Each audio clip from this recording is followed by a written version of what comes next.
Bonjour, amis de toujours.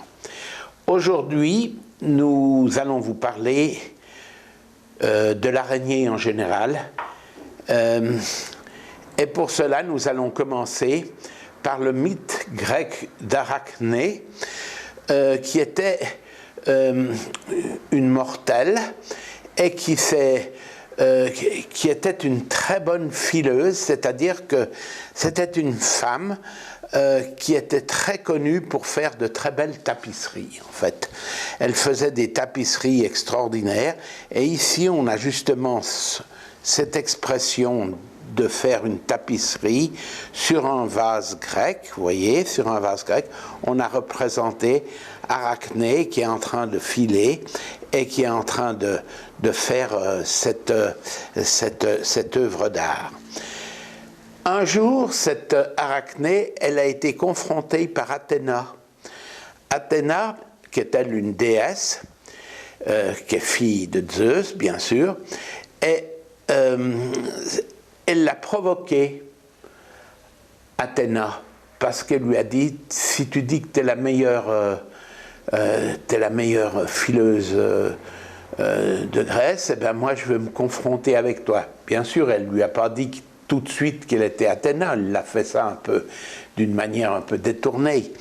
Et alors l'autre a accepté, elles se sont engagées dans un travail.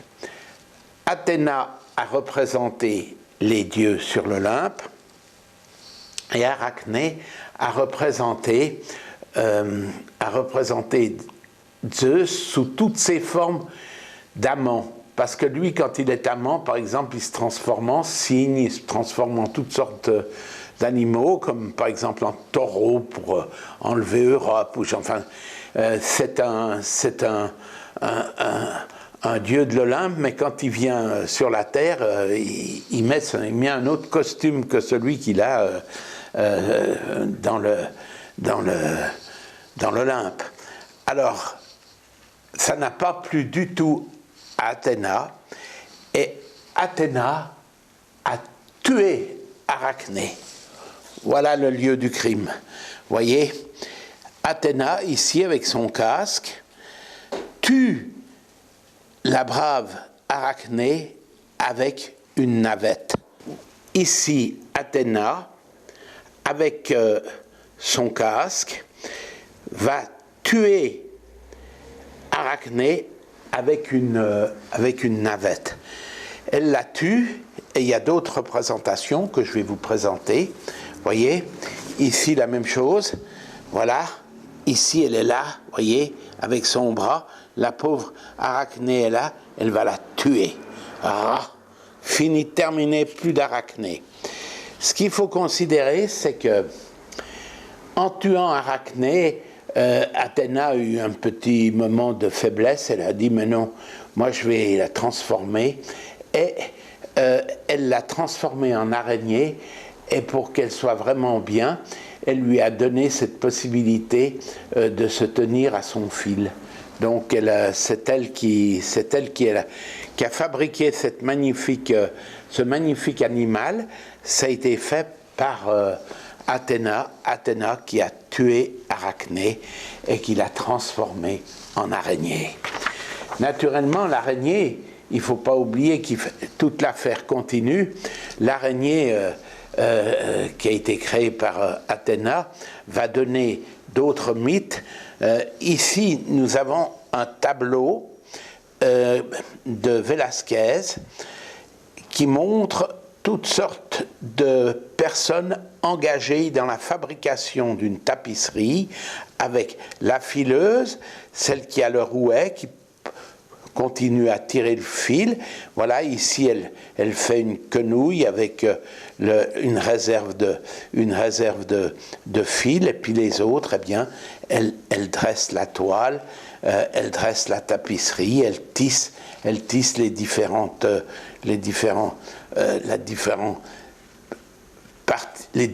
parties de la représentation qu'elles veulent faire. Je vous parlais justement de ce que dans la mythologie on a eu, bien sûr, d'une part les moires, ou moira, chez les Grecs, c'est-à-dire les parques chez les Romains. Ces trois femmes qui tiennent le destin de l'homme. Et ces trois femmes, bon, elles sont très intéressantes, elles ont été plusieurs fois représentées. Il y a même un très beau tableau des moires par Goya, qui est au musée du Prado, qui est une pièce de sa période noire. Nous ne l'avons pas mis ici parce que c'est pas très explicatif. Mais les moires, donc ces trois divinités du destin de l'homme, il y a Clotho, donc la fileuse, il y a l'Achésis, qui est la répartitrice, donc elle répartit le temps que l'homme peut avoir à vivre. Et puis il y a Atropos, qui a le ciseau et qui coupe. Donc c'est le symbole de la mort. Voilà. L'autre, la dernière, Atropos, on l'appelle l'implacable, parce qu'effectivement, c'est implacable, c'est notre destin, c'est bien vrai de devoir dire que c'est notre destin. Ici, nous avons une autre représentation, où on voit également la fileuse, nous avons ici celle qui étire le fil et qui répartit le temps de vie, et celle qui coupe. C'est-à-dire, comme on a dit, Clotho, l'Achésis et Atropos. Voilà. Une autre représentation encore, ici, où on voit, c'est un peu différent, mais enfin c'est toujours le même principe. Voilà. Ici, on a la fileuse, la répartitrice, et voilà, celle qui s'avance, c'est-à-dire Atropos, qui va couper le fil, qui va terminer la vie de quelqu'un. Donc, reprenons maintenant très sérieusement toute l'affaire concernant les araignées. Vous voyez, ici, on a une coupe anatomique de l'araignée qui est très intéressante et qui permet de nous montrer que c'est un animal complexe et puis avec toutes sortes de dispositifs très importants. Ici, nous avons son cœur. Ici, nous avons ses poumons, parce qu'elle a comme nous, elle a le sang qui circule dans son corps. Ici, ses poumons qui régénèrent bien sûr le sang, c'est formidable. Ici, nous avons la tête avec tout ce qui est important pour elle, qu'on verra tout à l'heure en détail. Et ici, nous avons son système de reproduction.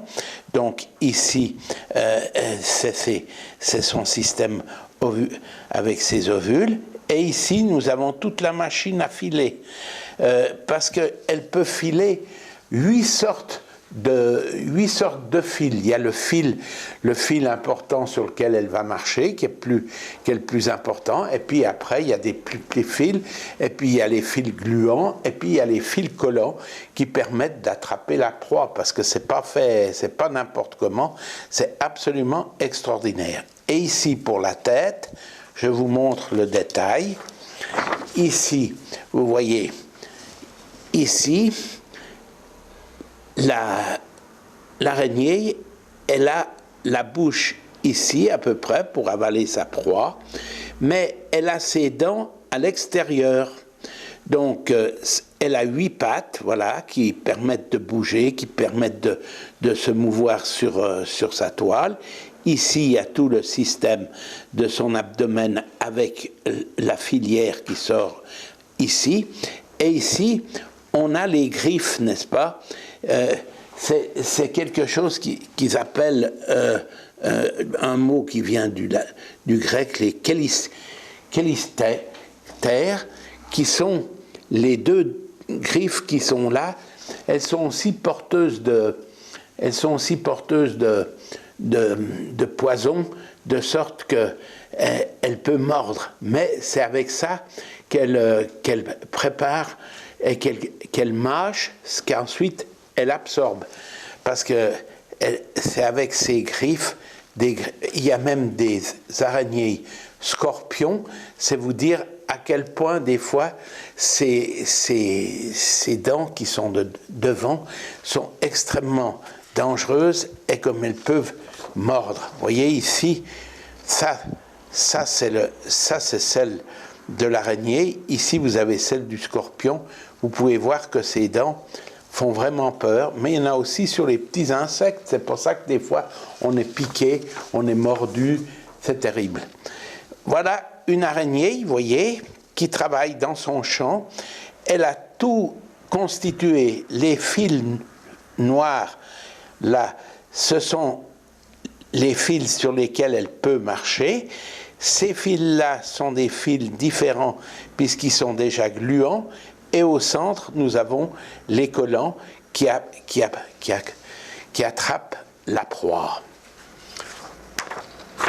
Voilà maintenant une représentation de l'araignée par Gustave Doré pour le Purgatoire de Dante. Alors, effectivement, il a respecté les 8 pattes et il a mis un corps de femme au milieu qui, en fait, est la représentation, une espèce de représentation d'Arachné. Donc on revient là-dessus. Et cet animal est au purgatoire et il est engagé. Et voilà des toiles d'araignée qui ont permis de faire une représentation de tulle. Donc ça, c'est du tulle qu'on a pris, donc du tissu, et on a fait un tissu genre toile d'araignée, que c'est très recherché. C'est très recherché aujourd'hui parce que finalement, ça se fait moins, parce que c'est un travail extraordinairement compliqué. Les araignées, comme on le sait, peuvent travailler en commun et finalement, même dans une cave ou ailleurs, elles peuvent construire des espèces de grandes quantités de fils qui sont toujours très désagréables quand on arrive dans un endroit sombre et qu'on est confronté avec tout ça. Maintenant, permettez-moi de vous présenter Louise Bourgeois, une grande artiste française qui s'est mariée avec M. Goldwater, un Américain, et ensuite elle a été vivre en Amérique avec lui, Louise Bourgeois Goldwater. On l'appelle bien sûr chez nous Louise Bourgeois, ça suffit. On sait que c'est une femme qui était la fille d'un couple de tapissiers, donc qui faisait des tapisseries elle-même. Elle a été confrontée à tout cela. Elle n'en a pas forcément gardé un souvenir très fort parce que c'était finalement extrêmement dur de faire ce travail. Elle était avec ses parents. Ensuite, quand elle a épousé M. Goldwater, elle a pris toutes ses affaires pour aller à New York et parmi ses affaires, il y avait des linges de ménage qu'elle a conservés et avec les linges de ménage, elle a fait un petit livre qui est assez réputé. Il est en un seul exemplaire, bien sûr, mais après, il a été un peu reproduit. On a essayé d'en faire une vingtaine de reproductions. Vous voyez, ici, c'est une page de ce livre, donc, où elle a fait également un peu du tissage avec des fils, un peu comme si c'était un travail d'araignée. Et là, on peut voir que Louise Bourgeois est tout à fait inquiète de mettre partout, même dans sa peinture, beaucoup de fils, toujours des fils, vous voyez, même dans ses dessins, on peut voir qu'il y a toujours cette situation avec des fils et des fils. Et son œuvre principale, qui est aujourd'hui à Bilbao, mais ici elle a été exposée à Genève devant le musée Hirat, sur la place Neuve, à côté du général Dufour. On peut voir cette énorme araignée qui a été faite par Louise Bourgeois et qui a été exposée à Genève, une œuvre vraiment magnifique. Bravo Louise Bourgeois. Maintenant, une araignée qui vient de Madagascar et qui, elle, on l'appelle l'araignée dorée, parce que vous voyez, elle a tout ce abdomen qui est magnifiquement doré. Et avec ça, on tire des fils. Et ces fils, on a vu que ces fils, c'était extraordinaire. Je ne sais pas si vous pouvez bien voir, mais c'est magnifique ce qu'elle a réussi à tisser. On voit, c'est un travail d'une géométrie absolument magnifique. Ah, vraiment, je suis en admiration devant ce travail d'araignée. Et alors, on a extrait les fils, et avec ces fils, on a fait ici, vous voyez, un habit qui est entièrement fait avec des fils de l'araignée dorée, qui est une très belle robe pour cette femme qui doit être très heureuse de pouvoir porter un habit aussi extraordinaire. Cette araignée qui donne ces fils extrêmement solides, ça a tout été examiné, même ça donnait beaucoup d'idées aux hommes, et ça a aussi donné une idée à M. Ozeki, qui est ici. M. Ozaki est une personne qui a extrait les fils de cette araignée, il les a pris, il a vu qu'ils étaient extrêmement solides puisqu'ils résistent à 600 kg de poids, et il en a fait des cordes pour son violon. Nous terminerons cette petite conférence avec un morceau de violon joué sur des cordes fabriquées avec du fil d'araignée. L'araignée a donné, bien sûr, la métaphore extraordinaire qui est la toile d'araignée.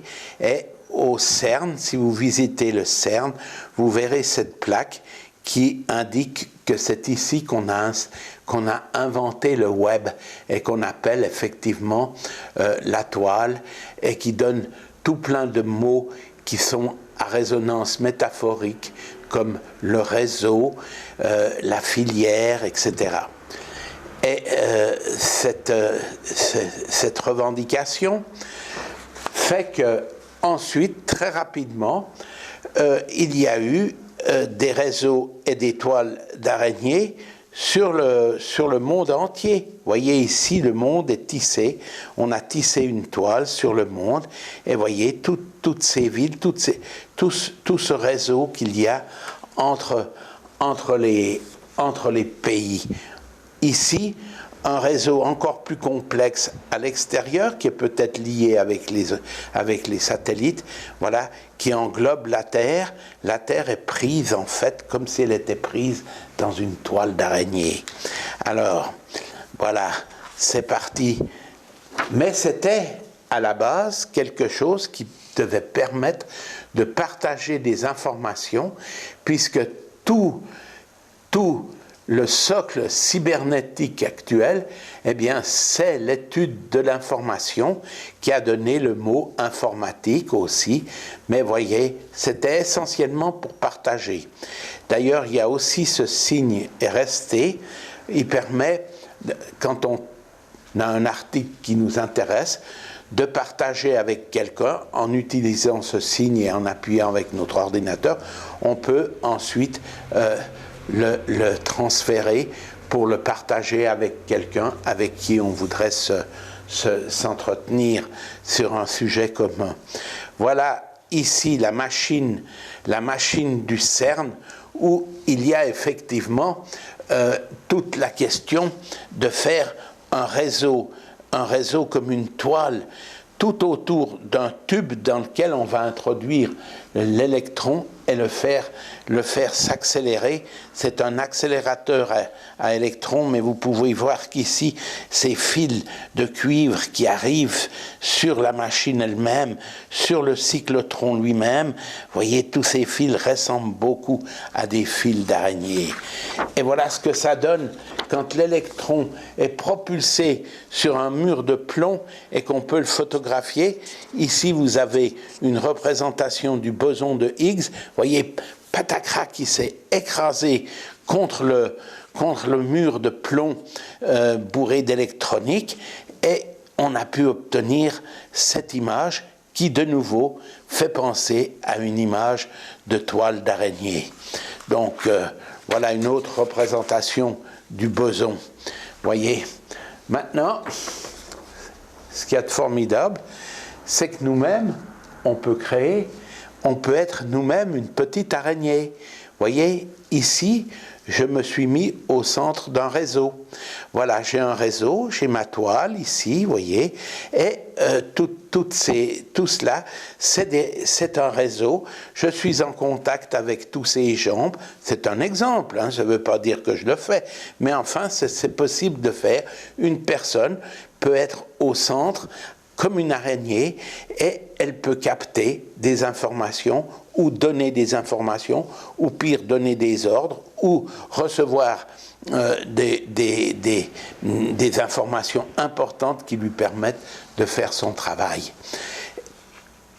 Et puis aussi, il y a des moments où c'est bien plus grave parce que finalement je suis au centre d'une toile d'araignée, d'un réseau qui n'est pas le mien, où il y a toutes sortes d'attaques, attaque de l'euro, attaque du dollar, attaque de Samsung, attaque du tabagisme. Vous voyez cette bestiole qui nous vient dessus. Voilà.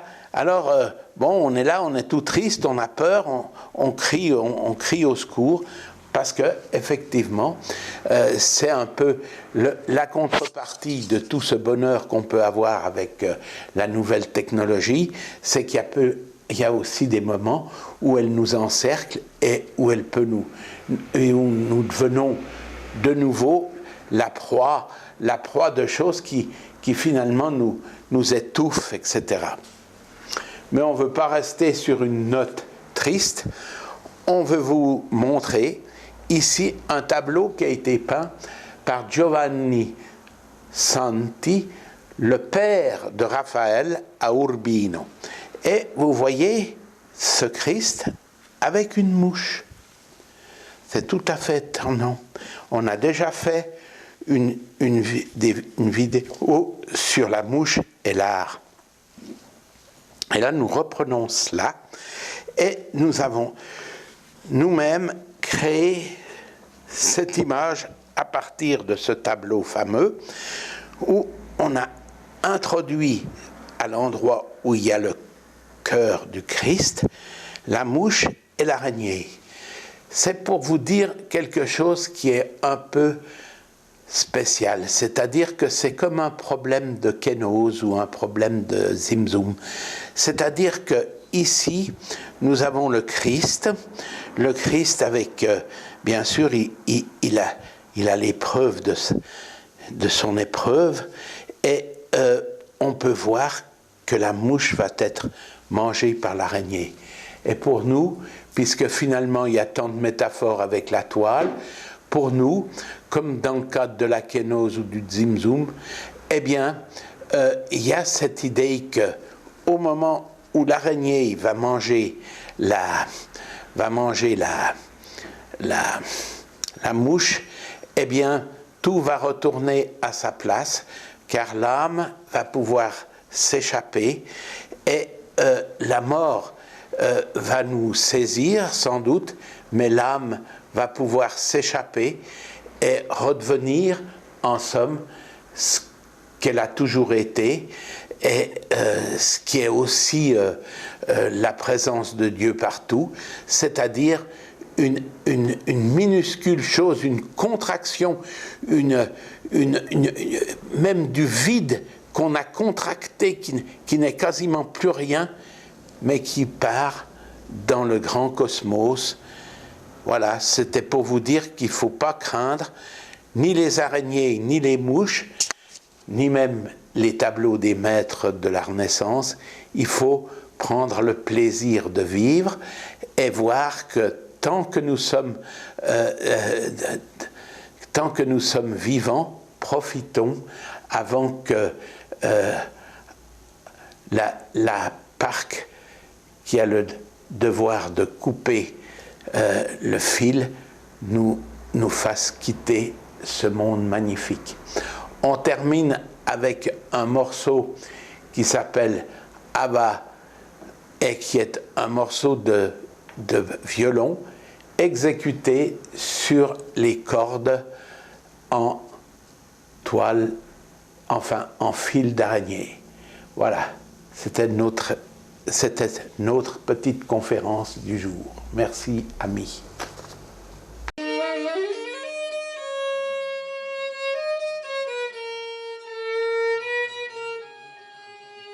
Spider silk is only in 3 strands, 35 centimeters long as the length of the violin body, and they are only a few millimeters. It's a very special material.